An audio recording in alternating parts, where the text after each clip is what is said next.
is friction, and friction is heat. So the major enemy of braking is in fact heat. That's the thing that causes the problems that we experience so often.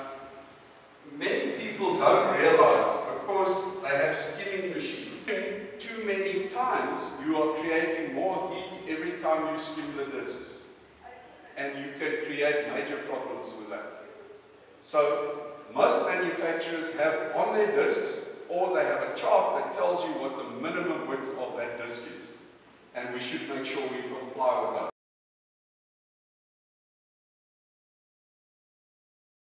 Let's talk about brake fluid. What do we understand about brake fluid? What do we know about brake fluid? Yes? It's an oil to make the brakes. Exactly, it's an oil, it's a lubricant. Okay, so it's inside your hydraulic system and it's lubricating the seals in the system. So we must treat brake fluid like a lubricant. How do we treat engine oil? We change it every 15,000 k's. Eh? How often do we change brake fluid? Okay, that's not good. Okay, so remember, brake fluid is a lubricant in your hydraulic system. So you have to treat it like a lubricant. It needs to be changed. If you want the internals of your hydraulic system to last long, you're going to change the oil. The same way you change the oil in an engine. You change the oil in the oil filter to make the engine last longer.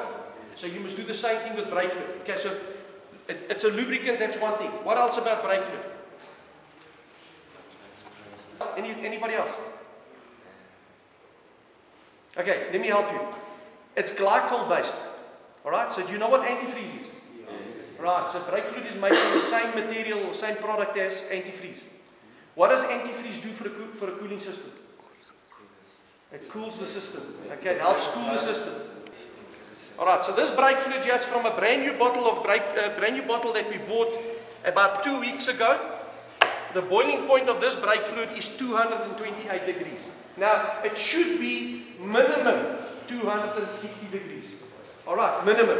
Because the specification on the bottle, the DOT, you know, when you buy brake fluid, it says DOT 4.4.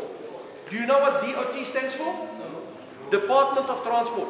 Not South African Department of Transport. Okay.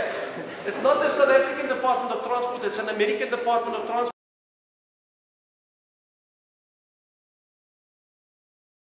Okay, with an oil shock, they seal it with normal atmospheric pressure. That's just the air that you're breathing. What they do with a gas shock is they inject nitrogen gas under pressure and then seal it.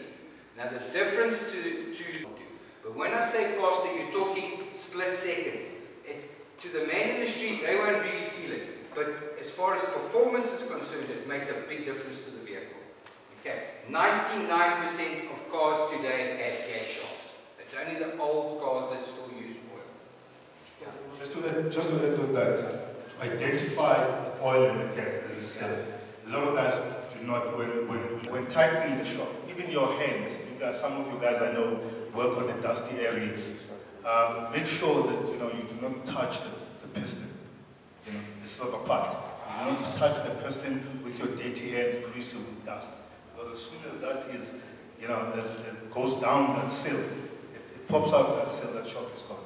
And I'm going to come back and say that I'm not going to warranty the shock because it's your fault.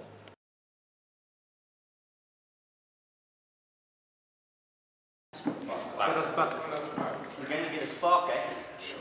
What did Roger say early on in the training, eh? You have a look on the symbol here, eh? That it can explode, eh?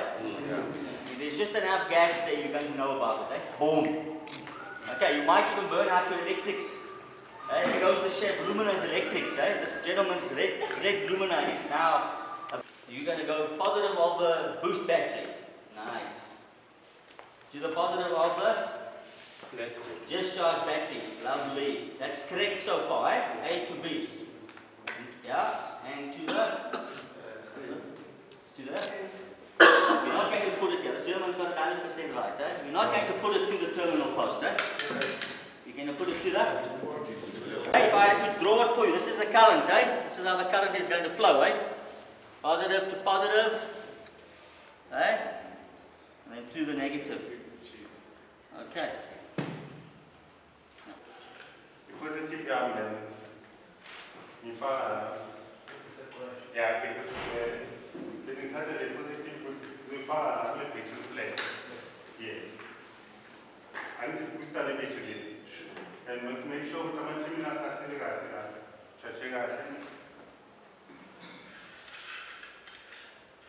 Yeah, what I'm saying is what I'm so discard. Yeah, what I'm saying because I'm full to sparkling lead. Negative coming for us. Yeah, negative, positive. Listen, more displays, heated seats, sensors for brakes and all of that. And all of that puts demand on the battery.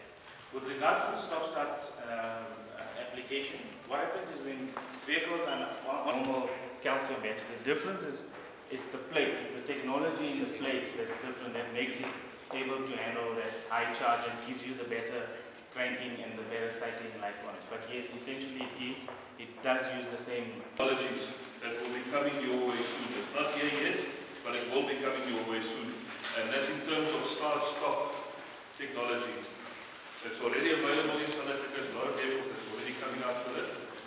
But it's something that you will not be faced with at this moment, but you will be faced with it in the future.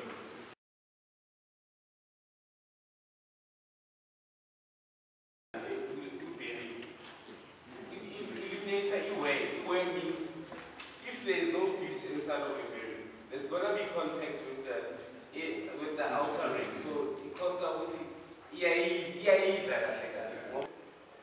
That is soap. Inside the soap is oil.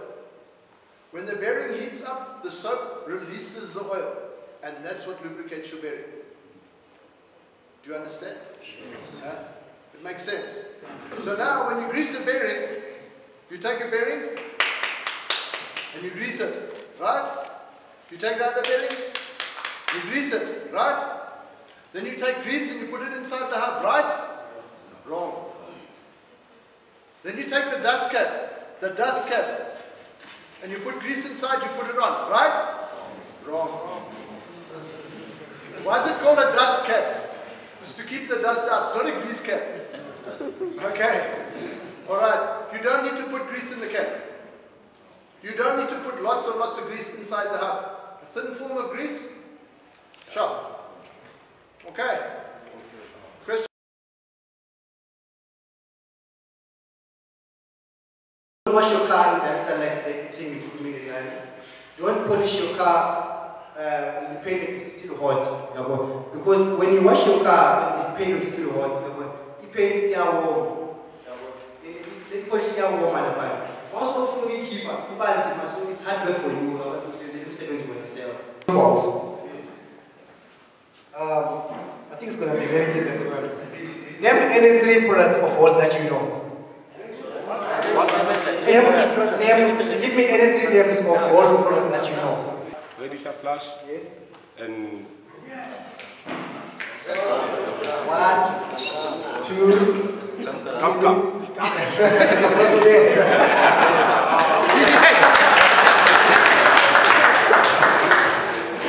Thank you very much, guys, for your support and thank you for being here. Yeah.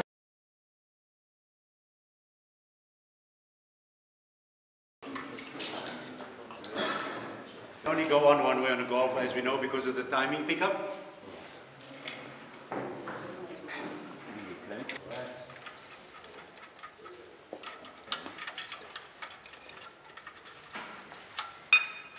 So put in 2 balls, I think, and then just... What is the most important thing that we need to do there? At that stage of the fitment. When we're fitting there. To make that ball straight. To make the ball straight, yeah, you're right. And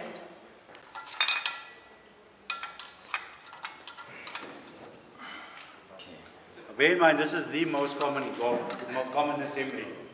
2 dowel pins and those that have 1 dowel pin. You can't change the 2, okay? Okay, yeah. There you can feel it goes in. And now you can just enter your bolts. You see the bolts going easy, you don't have to turn to try and feel where your bolts are. Okay, now we've lined up the clutch, we've done everything. Now Now, what's your name? Okay. Here we go, we put the gearbox. I think, okay, we put him down here, Kenny. Just put it down on the ground. 20,000 Ks or 1 year, whichever comes first. Okay? Add your case.